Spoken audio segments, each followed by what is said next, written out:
como fazer as pessoas refletirem mais, assim, quais são as resistências, identificar as resistências para que ela consiga superar as resistências, não sei se é isso.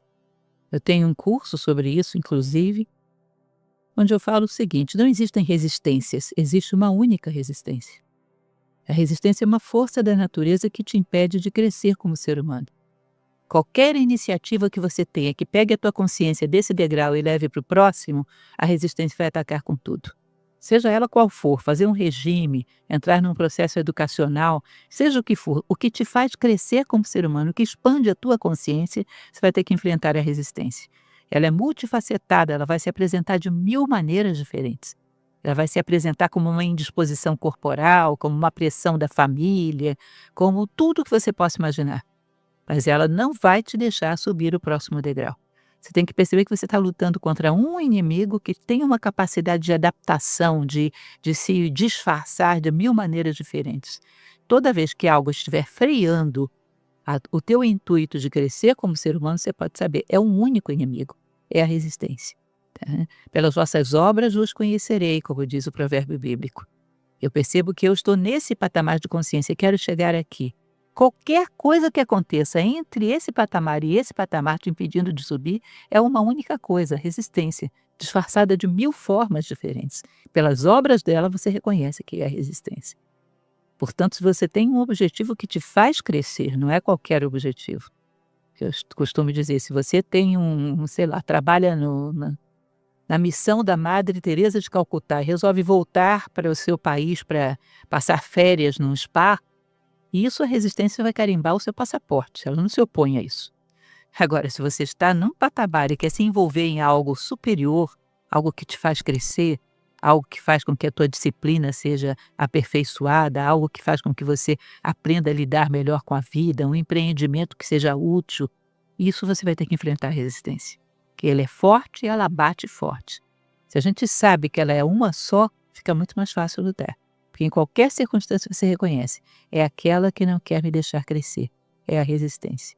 E sabe que quando você planeja fazer alguma coisa que vai te fazer crescer, já coloca no seu esquema enfrentar a resistência, que ela vai aparecer.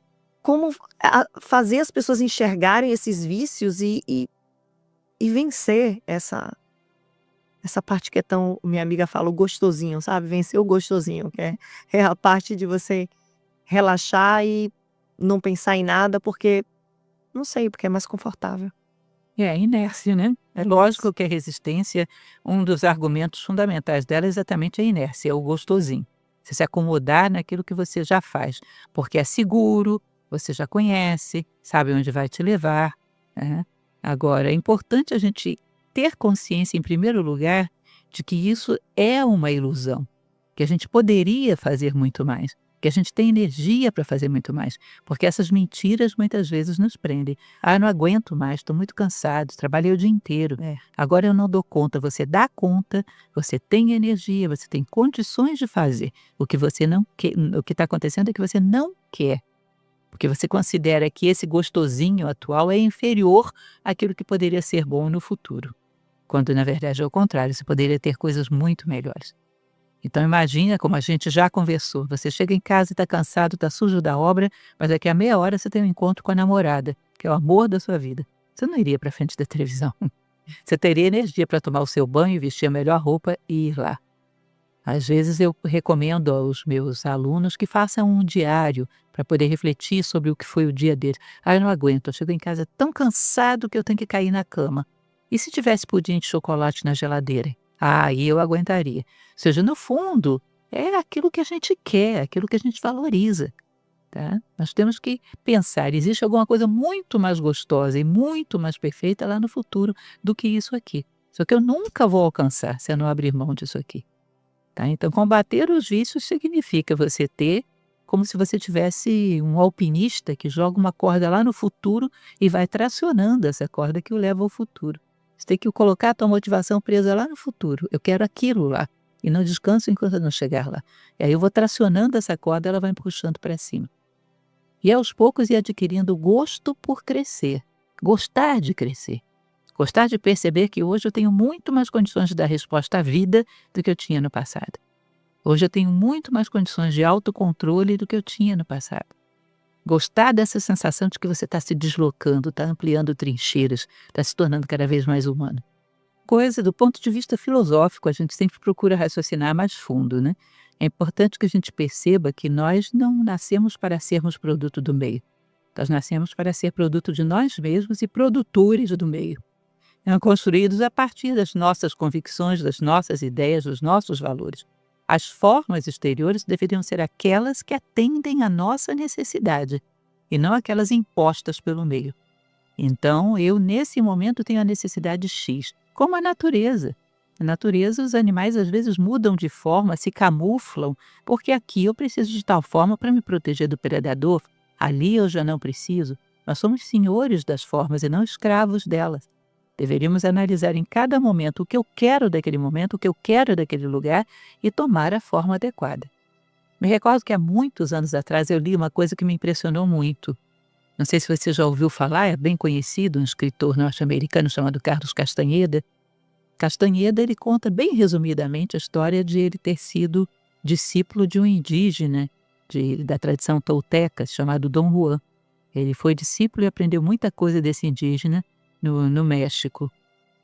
E um dia ele estava em casa nos Estados Unidos da América e esse indígena era um indígena típico, com um vestimenta de indígena, morava numa casinha tipo de indígena, vivia uma vida bem nos moldes de um antigo indígena tolteca. E um dia ele estava nos Estados Unidos, Castaneda, e o seu antigo mestre, Dom Juan, falou que ele viria à casa dele, numa cidade norte-americana, que agora me escapou o nome, viria na casa dele porque ele precisava resolver alguns negócios nos Estados Unidos da América. E aí Dom Juan se dispôs a recebê-lo na sua casa, Castaneda se dispôs a recebê-lo na sua casa e tudo mais, e foi ao aeroporto recebê-lo, mas já com aquela forma mental. Eu vou andar nos Estados Unidos com uma pessoa vestida de índio do meu lado. Vou andar com uma pessoa com cabelo longo, com uma roupa de couro estranha, todo mundo vai olhar, eu vou receber um índio. É muito engraçado porque ele esperava esse indígena no aeroporto e de repente bate nas costas dele um senhor, quando ele vira, era um senhor de cabelo cortado com um terno finíssimo, muito bem penteado, com uma postura perfeita. Ele pergunta, ué, mas o que é isso? Eu estava esperando um indígena que o senhor era lá no México. Ele disse, eu não sou escravo das formas, eu sou senhor das formas. Eu uso as formas para minha necessidade em cada momento. Aqui, nesse momento, a forma é essa. Por que eu não usaria essa forma? Se eu quero ter sucesso nesse momento, se eu quero conseguir os meus objetivos nesse momento. Nós somos senhores das formas e não escravos delas. Ou seja, num determinado momento, dentro de uma comunidade brasileira, era uma forma que eu me sentia confortável nela, porque era como eu era aceito. Tá bom, era essa. Essa forma já não é mais a forma que me faz ter o melhor resultado nesse contexto. Não é a forma que facilita atingir os meus objetivos. Por que eu continuo escrava dela? Eu não sou essa forma. Ela é uma casca, como uma roupa. As formas me servem e não eu a elas. Senão nos tornamos prisioneiros e as formas se tornam um cárcere. Nós somos construídos de dentro para fora e não o contrário. Identidade não tem nada a ver com essa forma externa, né? É aquilo que você é em termos de valores. Valores, virtudes e sabedoria. Tá? É muito importante que a gente perceba que esse achar-se dono da verdade é que causa os grandes sectarismos e fanatismos da humanidade. Nós deveríamos, e todo filósofo busca isso, ter certeza de que não somos donos de nenhuma verdade. Somos um processo, estamos em crescimento. Então, cada ser humano que passa por mim me dá uma oportunidade de aprender do ponto de vista que ele tem e de ensinar do ponto de vista que eu tenho, considerando que tudo é dual. O ponto de vista dele terá elementos que são mais construtivos e positivos que o meu, e haverá elementos que são menos. Eu estou pronto a intercambiar com o mundo. Cada ser humano que passa por mim pode me tornar maior. Se eu tenho um pouco de empatia, entro dentro do marco psicológico do outro e vejo o mundo como ele vê. Eu vou perceber coisas que eu não percebia antes. E também vou perceber coisas que não me interessam. Eu faço essa seleção. Porque senão eu estou congelado. Eu estou paralisado no meu processo de crescimento. Ou seja, eu estou indo na contramão, porque num mundo onde tudo se move, quem não avança retrocede. É como você está parado num carro e todo mundo avançando. A sensação que você tem é que está indo para trás. Não é isso? Nós temos que estar no fluxo da vida, temos que estar crescendo como seres humanos. Viemos aqui para isso. E para isso tudo deveria nos dar algum ensinamento. Cada ser humano é uma fonte riquíssima de ensinamentos. Agora, se eu me sinto dono da verdade, eu estou congelado. E isso eu estou com um pezinho no fanatismo, no sectarismo e todas essas coisas tão perigosas da vida. Pensar também é uma coisa, é uma construção, não é? Com certeza.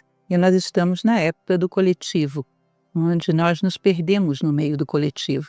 As pressões sociais para que você seja pensado, seja vestido, seja vivido, eu acho que nunca foram maiores na história. E a pessoa sente a angústia existencial, o vazio de não saber quem é nem a que veio. Esse vazio existencial profundo, às vezes, vai se refletindo em uma série de moléstias até mesmo físicas. Aí, então, a filosofia começa a mostrar como você se acha dentro de si próprio. Que é a etimologia da palavra inteligência, né? Interelegere, eleger, escolher dentro de si próprio quem realmente é você. De todas essas vozes que me dizem quem eu devo ser, quem sou eu realmente. Então, Nova Acrópole trabalha com isso de uma maneira muito especial e eu me afinizei muito com essa proposta. Você pode ensinar, pode falar de felicidade, pode falar de como criar os filhos, pode falar de uma série de coisas embasando numa lógica pessoal, humana, que não está presa a estereótipos e que tem todo sentido considerando as leis da natureza, considerando princípios, valores humanos, ou seja, encaixar o homem na sua natureza humana, de tal maneira que ele flua pelo canal correto.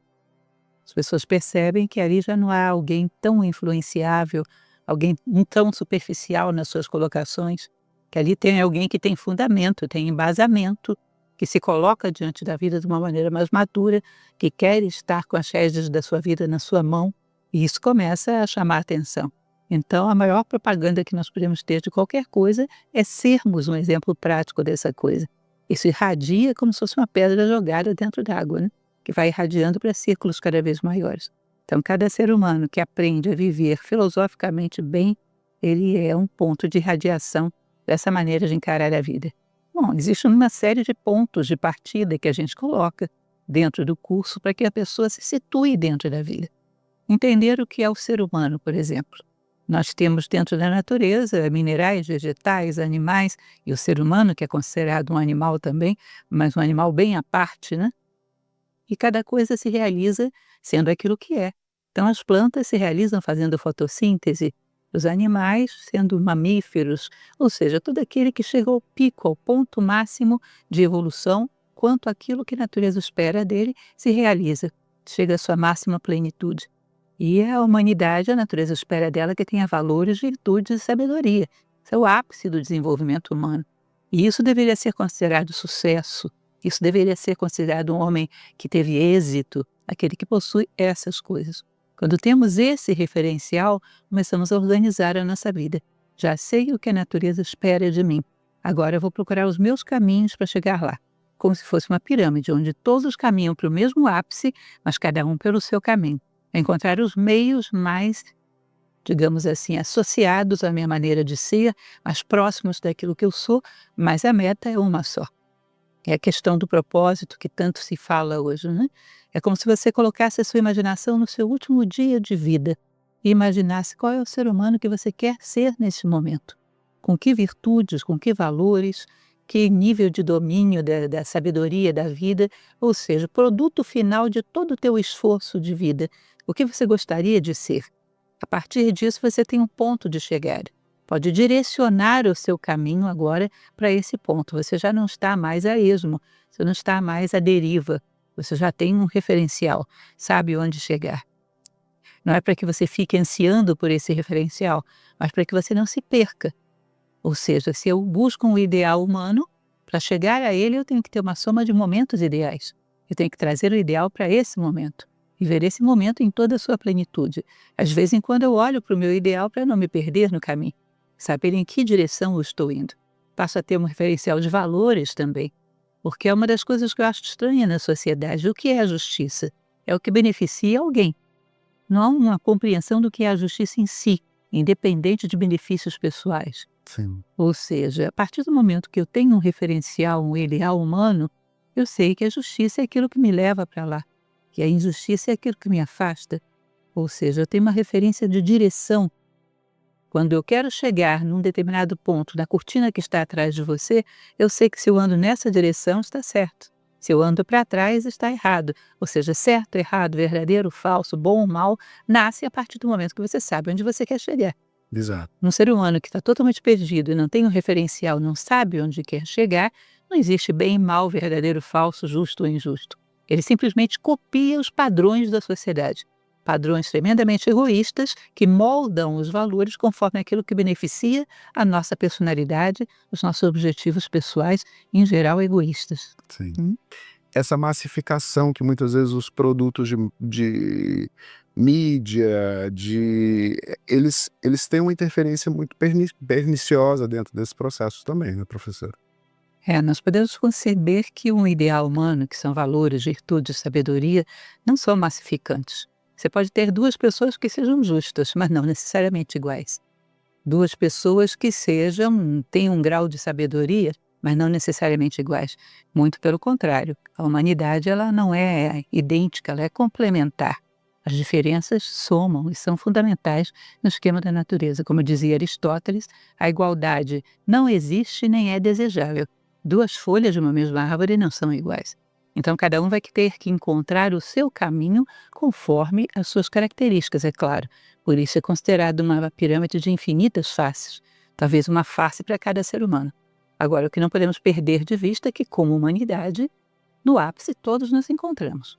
Cada um pelo caminho que escolheu, mas todos nos encontramos com um grau de fidelidade a valores universais e com um grau de sabedoria. Na verdade, o que eu percebo é que as pessoas não têm ideais, elas têm projetos. E projetos, em geral, em relação a alguma coisa, alguma satisfação, algum ganho, alguma projeção da personalidade. São projetos bastante egoístas. Ou seja, eu quero me tornar famoso, eu quero ter uma determinada posse, eu quero ir a algum lugar, ir a outro. Eles não são em si maus, mas não são suficientes para justificar uma vida. Quando nós chegamos nesse ponto que eu falei para imaginarmos, diante da morte, no nosso último dia, o que vai fazer diferença aí foi o que eu somei ao mundo, a mim mesmo, ao outro que participou da minha vida. Foi o quanto eu fui fator de soma, o quanto eu não vivi em vão. Não vai fazer muita diferença quantas vezes eu fui à Europa, ou quantos carros eu tive, ou quantos seguidores eu tinha na internet. Nada dessas coisas vão fazer diferença quando eu estiver diante desse contraste. A tradição oriental tem uma teoria que chama da teoria do impacto, que diz que o contraste traz consciência. Entre duas cores você percebe as duas, porque nesse contraste você pode percebê-las. Se o universo inteiro fosse de uma cor só, eu não a perceberia. Tá? Então, no contraste entre a vida e a morte, eu vou perceber o que é válido na vida. E o que é válido na vida vai se reduzir exatamente àquilo que eu somei para o mundo, para o outro, para mim mesmo, em relação a esse ideal humano. Tem um autor contemporâneo, que eu gosto bastante dele, um romancista, Stephen Pressfield, que ele diz que o objetivo para ele, que ele constantemente se coloca isso, o objetivo dele seria usar todos os seus esforços para empurrar a humanidade, 1 milímetro que seja, no seu longo caminho de volta a Deus. Eu acho isso muito bonito. Cada um segundo as suas características, mas existe um caminho humanizador, tá? Que paira por cima de todas essas características. E, logicamente, os grandes ideais são aqueles que estão conectados com isso. Fazer diferença, não viver em vão. O resto são projetos, que podem ser bons ou maus, mas não são suficientes para justificar uma vida. Tá? E nem são suficientes para trazer a tão sonhada felicidade. Tá? São simplesmente prazeres momentâneos.